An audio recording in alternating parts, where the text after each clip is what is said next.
Welcome to स्टी lover. चलिए आज का हम देखते हैं करंट अफेयर का सेशन कि आज जो है ना करंट अफेयर के क्या क्या क्वेश्चन आए हुए हैं हमारे पास। तो हम जल्दी से करंट अफेयर का सेशन शुरू करते हैं। जैसा कि क्वेश्चन नंबर 1 देखिए यहाँ पे करंट अफेयर के लिए। देखिए एक काफ़ी दिनों से एक पद जो था ना, वो काफ़ी दिनों से ये अनुमान लगाया जा रहा था कि इस पर नेक्स्ट कौन आएगा, यानी कि चीफ डिफेंस ऑफ स्टाफ। ठीक है, क्या पद है? चीफ डिफेंस ऑफ स्टाफ, यानी जिसको हम बोलते हैं सीडीएस। ठीक है, सीडीएस का पद बहुत दिनों से खाली पड़ा हुआ था, क्योंकि इसकी जगह पे जो हमारे सबसे पहले चीफ डिफेंस ऑफ स्टाफ जो थे जनरल बिपिन रावत। ठीक है, बिपिन रावत की एक हेलीकॉप्टर दुर्घटना में मृत्यु हुई थी। ठीक है, उनकी पत्नी भी मधुलिका भी इसी हेलीकॉप्टर क्रैश में एक्सपायर हुई थी। तो उनकी जगह पे जो पहला चीफ डिफेंस ऑफ स्टाफ थे बिपिन रावत थे, उनकी जगह पे एक नया chief of defence of staff बनाया गया है, जिनका नाम है लेफ्टिनेंट जनरल अनिल चौहान। यानी कि ये दूसरे नंबर के चीफ डिफेंस ऑफ स्टाफ बनेंगे। क्या नाम है? Lieutenant general Anil Chauhan.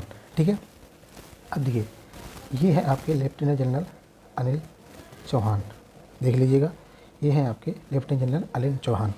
ठीक है, अब इनके बारे में जान लीजिएगा। इनका जन्म जो है ना 18 मई 1961 में हुआ था। कहाँ पर हुआ था? ये भी जनरल बिपिन रावत की तरह ही उत्तराखंड से आते हैं, ये उत्तराखंड से आते हैं। ठीक है, ये उत्तराखंड से आते हैं। देखिए अगर मैप में हम देखना चाहें उत्तराखंड कहाँ है, तो आपका ये रहा आपका उत्तराखंड। ठीक है, उत्तर प्रदेश के बाद आपको ये मिल जाएगा उत्तराखंड। ठीक है, तो अगर उत्तराखंड अगर आप देखना चाहते हैं ना, तो उत्तराखंड आपका ये रहा, ये देखिए। ठीक है, तो ये भी कहाँ से आते हैं? उत्तराखंड से आते हैं। ठीक है, इनका योगदान क्या है तो आपको अच्छी तरीके से पता होना चाहिए कि हमारे जो पूर्वोत्तर भारत है, यानी ये सिक्किम के मिला के, यानी ये भारत, ये वाला भारत यानी बांग्लादेश की ये बाउंड्री टच करती है। इधर की तरफ देखेंगे तो एक यहाँ पे एक अलग ही तरीके की समस्या है। जैसे इस तरफ हम बात करेंगे तो इस तरफ हमारा उग्रवाद, ठीक है, और नक्सलवाद का प्रभावित एरिया है इस तरफ। ठीक है, तो यहाँ पे इसको इनका योगदान, यानी कि जो हमारे चीफ डिफेंस ऑफ स्टाफ बने हुए हैं, ये इनका योगदान उस एरिया में सबसे ज़्यादा, पूर्वोत्तर भारत में सबसे ज़्यादा रहा है। क्योंकि पूर्वोत्तर भारत की सबसे बड़ी समस्या है वहाँ पर रहने वाले उल्फा, जो अब लगभग ख़त्म हो चुका है। एक संगठन था उल्फा, जिसको पूरा नाम था United liberation front of Assam. ठीक है, ये बेसिकली सेपरेट स्टेट की मांग कर रहे हैं, अलग राज्य की मांग कर रहे हैं, जिनकी वजह से समय समय पर आपने देखा होगा। दूसरा NSCN। ठीक है, क्या है दूसरा संगठन कौन सा उनका? NSCN, national socialist council of Nagaland. ठीक है, ये संगठन है। तो ये संगठन क्या कर रहे हैं, अभी बहुत दिनों से काफ़ी इनकी अलग देश की मांग चल रही है। ठीक है, ये चाह रहे हैं मुझको एक सेपरेट देश मिल जाए। ठीक है, तो इस तरह से यहाँ पर ये एरिया काफ़ी विवादों में रही है, अभी भी है। तो इनका योगदान इस एरिया में बहुत ज़्यादा है, क्योंकि इन्होंने इस एरिया को काफ़ी दिनों तक, जब तक ये रहे हैं सर्विस में रहे, इन्होंने इस एरिया को पूर्ण भारत का तरीके से शांत करने की कोशिश की है। तो इनको ध्यान से देख लीजिएगा। ये CDS क्या नाम है इनका? इनका नाम है जनरल अनिल चौहान। इम्पोर्टेंट है, सेकंड CDS बने हैं। और CDS का काम क्या होता है? तो हमारी 3 सेना है, जल सेना, थल सेना और वायुसेना। ये अलग अलग काम करती हैं वैसे, लेकिन इन तीनों में कोऑर्डिनेशन यानी समन्वय स्थापित करने के लिए CDS पद का गठन किया गया है। ठीक है, इसको ध्यान रखिएगा। चलिए, इनकी कौन कौन सी इन्हें पुरस्कार मिले हैं तो ध्यान से देखिए। इनको उत्तम युद्ध सेवा मेडल मिल चुका है, परम विशिष्ट सेवा मेडल मिल चुका है, अति विशिष्ट सेवा मेडल मिल चुका है, और सेना मेडल इनको और विशिष्ट सेवा मेडल सम्मानित किया जा चुका है। यानी काफ़ी पुरस्कार इनको मिल चुके हैं अपने योगदान के लिए। आगे बढ़ते हैं, नेक्स्ट देखते हैं। देखिए नेक्स्ट है उत्तराखंड। ठीक है, उत्तराखंड को best adventure tourism destination award, यानी उत्तराखंड को best adventure tourism destination award मिला है। क्योंकि उत्तराखंड में आप देखते होंगे बहुत सारे लोग आजकल उत्तराखंड ही जाना पसंद करते हैं। उत्तराखंड की खूबसूरती ऐसी है, पहाड़ हैं यहाँ पर, बहुत अच्छे अच्छे पेड़ हैं। ठीक है, और इसे हम बहुत अच्छी तरीके से जानते हैं, ये शांत घाटी भी जाना जाता है। ठीक है, तो इस तरह से उत्तराखंड काफ़ी अपना महत्व रहता है। उत्तराखंड अगर मैप में देखना चाहें तो मैप में उत्तराखंड कहाँ पर है? मैप में उत्तराखंड हमारा यहाँ पर है। ठीक है, यानी कि उत्तराखंड के पास में अगर आप देखेंगे तो ये चाइना लग रहा है, लेकिन चाइना हमारा भारत का कभी भी पड़ोसी देश नहीं था, पहले था तिब्बत। ठीक है, कौन सा देश था? तिब्बत। इसीलिए हमने इस चाइना वाले बॉर्डर में, अब बोल सकते हैं तिब्बत वाला बॉर्डर या चाइना वाला बॉर्डर, क्योंकि चाइना ने तिब्बत को अपने में मिला लिया है, कैप्चर कर लिया है, ठीक है।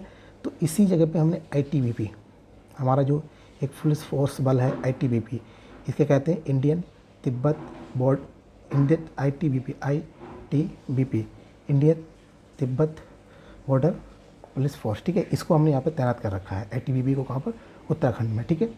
तो ये भी हमारा पहले चाइना का भी पड़ोसी नहीं रहा है, ठीक है। तो उत्तराखंड को क्या मिला है, best adventure tourism destination award, इसको आप याद रखिएगा।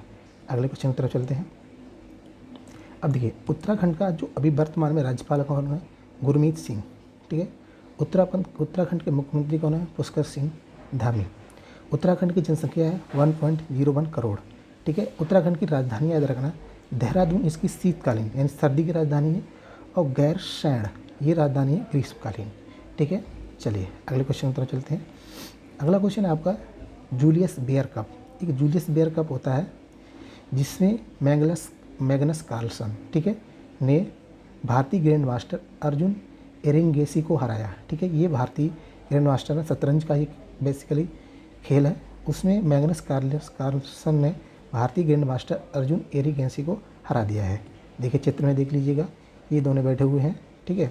यहाँ पर इनको हरा दिया है। मैग्नस कार्लसन काफ़ी फेमस व्यक्ति है, इन्होंने विश्वनाथन आनंद को भी हराया शतरंज में, ठीक है।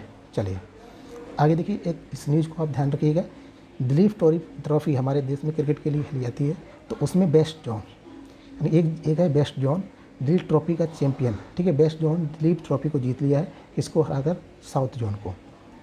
अगले क्वेश्चन की तरफ चलते हैं। अगला क्वेश्चन ये है, देखिए अभी एक हाल ही में एक ऐप लॉन्च किया गया है, जो आपका ऐप है आपका इसके लिए है, ग्रामीण विकास मंत्रालय ने ऐप को लॉन्च किया है जिसका नाम है जलदूत। क्या नाम है, जलदूत। ये जलदूत जो ऐप है ना, इसको लॉन्च किया है हमारा किसने, ग्रामीण विकास मंत्रालय ने। ग्रामीण विकास मंत्रालय ने ऐप लॉन्च करने के पीछे कारण क्या है, तो आपने सुना होगा कि भारत में जल समस्या बहुत दिनों से काफ़ी तेज़ी से चल रही है। ये बहुत बड़ी समस्या है, यानी कि भूमि जल स्तर जो लगातार नीचे की तरफ गिर रहा है, तो उसके लिए जलदूत ऐप ग्रामीण विकास मंत्रालय ने बनाया है। इससे करेंगे क्या, इससे करेंगे वो ये कि जब भी हमारी मानसून आएगी, तो ऐसे मान के यहाँ पर मानसून है, तो मानसून से पहले हम जल स्तर जो कुछ सिलेक्टेड कुएँ किए जाएंगे, कुछ कुओं का चयन किया जाएगा, तो उन कुओं को पहले जल स्तर जब मानसून आएगी उससे पहले मेजर कर लिया जाएगा, और मानसून जब चली जाएगी तो उसके बाद मेजर किया जाएगा, जिससे ये पता चलेगा वास्तविक मानसून के सेशन में इस कुएँ का जल स्तर बढ़ा है या घटा है, ठीक है।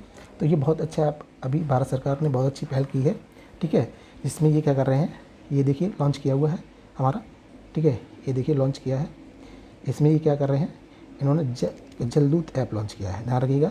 जलदूत ऐप काम क्या है, ये मानसून से पहले कुछ सिलेक्टेड कुएँ किए जाएंगे, उनका जल स्तर मापना, और मानसून जब चली जाएगी तो फिर उनका जल स्तर को मापना, जिससे हमको ये पता चलेगा ओवरऑल कितना ज़्यादा इसमें जल स्तर बढ़ा है या घटा है, जिससे जल की समस्या को दूर किया जा सकता है। अब देखिए पंचायती राज्य मंत्री कौन है, कपिल मौरेश्वर पाटिल, इनको याद रखिएगा, पंचायती राज मंत्री। ग्रामीण विकास और इस्पात राज्य मंत्री कौन है, फग्गन सिंह कुलस्ते, ठीक है, फग्गन सिंह कुलस्ते। ये दोनों नाम याद रखिएगा क्योंकि जलदूत ऐप चर्चा में है। अगला क्वेश्चन चलते हैं। देखिए आपको पता है इटली की पहली महिला पीएम बनी है, कौन बनी है, जॉर्जिया मेलोनी, ठीक है। ये पहली पीएम है जो महिला चुनी गई हैं, ध्यान रखिएगा, किसकी, इटली की, ठीक है। इनको देख लीजिए फोटो में, ये है जॉर्जिया, ठीक है, कुछ ध्यान से देखिएगा, ये रही आपकी, ये क्या बनी है, ये कौन बनी है, इटली की पहली पीएम बनी है, इनको ध्यान रखिएगा। इटली की पहली पीएम कौन बनी है, जॉर्जिया मेलोनी, ठीक है, उनको ध्यान रखिएगा। अब देखिए इनके बारे में आप चाहें तो इसको पढ़ सकते हैं, वैसे पढ़ने की कोई ज़रूरत नहीं है। इनका जन्म 15 जनवरी 1970 में रोम में हुआ था। अब रोम आपके लिए इम्पोर्टेंट इसलिए है कि रोम में 2 संस्थान पाए जाते हैं, एक तो विश्व कृषि अनुसंधान संस्थान रोम इटली में पाया जाता है, दूसरा विश्व खाद्य अनुसंधान संस्थान कहाँ पर है, रोम इटली में है, ठीक है। तो ये आपका पूरा उनका बायोडाटा रहा, ठीक है। नव फासीवादी राजनीतिक दल इटालियन सोशल मूवमेंट एवासे की शाखा की, ठीक है। इन्होंने अपना एक अलग संगठन बनाया था जिसको हम कह सकते हैं कि एक पार्टी थी, ब्रदर ऑफ इटली पार्टी, ठीक है। और ब्रदर ऑफ इटली पार्टी थी, उससे इन्होंने जीत दर्ज की है। अब देखिए, इटली की राजधानी कहाँ पर मिलेगी आपको? रोम। इटली की राजधानी कहाँ पर है? रोम। फेमस क्यों है? विश्व खाद्य अनुसंधान संस्थान, ठीक है, और विश्व कृषि अनुसंधान संस्थान, ठीक है। इसकी मुद्रा कहाँ पर है? यूरो। इटली के राष्ट्रपति कौन है? सर्जियो मटरेला। सर्जियो मटरेला, ठीक है। चलिए अगला देखिए, कोचीन अंतर्राष्ट्रीय हवाई अड्डे को मिशन सेफ गार्डिंग के लिए AXQ अवार्ड मिला है, ठीक है। ये अवार्ड काफ़ी अच्छा है अवार्ड, इसको ध्यान रखिएगा। कौन सा हवाई अड्डा है? ये आपका है कोचीन अंतर्राष्ट्रीय हवाई अड्डा। किसके लिए मिला है अवार्ड? ये सेफ गार्डिंग, यानी कि आपने कोविड-19 के दौरान सुना होगा, कोविड-19 के दौरान कोचीन अंतर्राष्ट्रीय हवाई अड्डे ने बहुत ही सेफली तरीके से लोगों की यात्रा को सुनिश्चित किया था, जिसकी वजह से इसको क्या मिला है? इसको मिला है award mission safeguarding AXQ award, ठीक है। इसको ध्यान रखिएगा, यानी एयरपोर्ट सर्विस क्वालिटी अवार्ड, ठीक है। अब ये एयरपोर्ट देख लीजिएगा, ये रहा आपका कोचीन एयरपोर्ट, ठीक है। यानी कोविड के समय बेहतर प्रबंधन करने के लिए इसको मिला है क्या? ASQ अवार्ड, यानी एयरपोर्ट सर्विस क्वालिटी अवार्ड, ठीक है। और यही अवार्ड आप देख सकते हैं यहाँ पर, world first airport fully powered by solar energy, ठीक है। यही एयरपोर्ट वो है जो भारत में, यानी विश्व का, भारत नहीं विश्व का पहला एयरपोर्ट बना है जो सोलर एनर्जी से भी रन किया जा रहा है।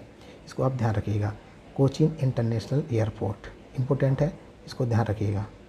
अगले क्वेश्चन पे चलते हैं। अगला क्वेश्चन ये है, बेकरी फूड्स कंपनी, नाम सुना होगा ब्रिटानिया, यानी ब्रिटानिया काफ़ी है कि ब्रेड निकालती है, बिस्किट निकालती है, काफ़ी बेकरी के लिए फेमस इंडस्ट्री है, ने रणजीत कोहली को CEO नियुक्त किया गया है। कौन है व्यक्ति? रणजीत कोहली, ठीक है। रणजीत कोहली देख लीजिएगा यहाँ पर, रणजीत कोहली को नियुक्त किया गया है ब्रिटानिया का, रणजीत कोहली को नियुक्त किया गया ब्रिटानिया का कौन? CEO, जिसको कहते हैं CEO को कहते हैं चीफ एग्जीक्यूटिव ऑफिसर, इनको ध्यान रखिएगा। चलिए ब्रिटानिया के बारे में, ब्रिटानिया जो है ना, इसका मुख्यालय कहाँ है? बेंगलुरु। ब्रिटानिया इंडस्ट्रीज़ की स्थापना 1892 में की गई, काफ़ी पुराना है। ब्रिटानिया इंडस्ट्रीज मूल संगठन बाडिया समूह का है, आपने सुना होगा बाडिया समूह, ठीक है। ये बाडिया समूह का है।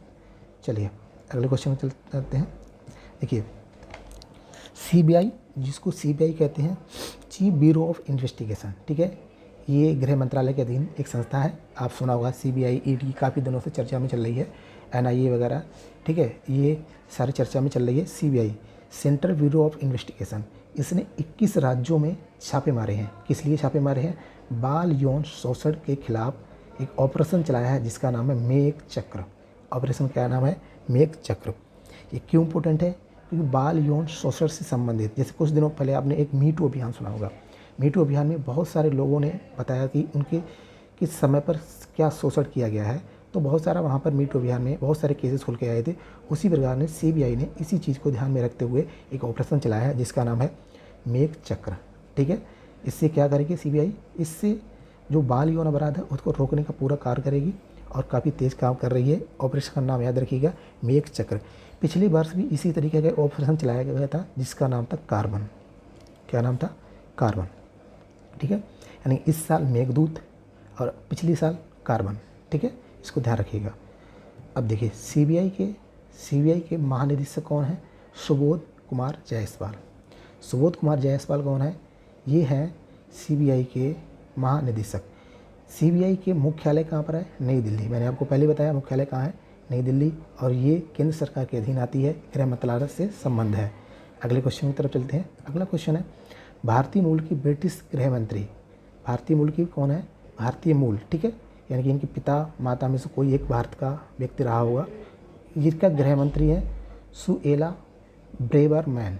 सुएला ब्रेवरमैन, इन्होंने जीता है क्वीन एलिजाबेथ द्वितीय पुरस्कार। अभी सुना होगा, इनकी हाल ही में डेथ हुई है, ठीक है। ये रही आपकी वो महिला, क्या नाम है इन महिला का नाम सुएला ब्रेवरमैन, ठीक है। इन्होंने क्वीन एलिजाबेथ द्वितीय पुरस्कार को हाल ही में जीता है, ठीक है।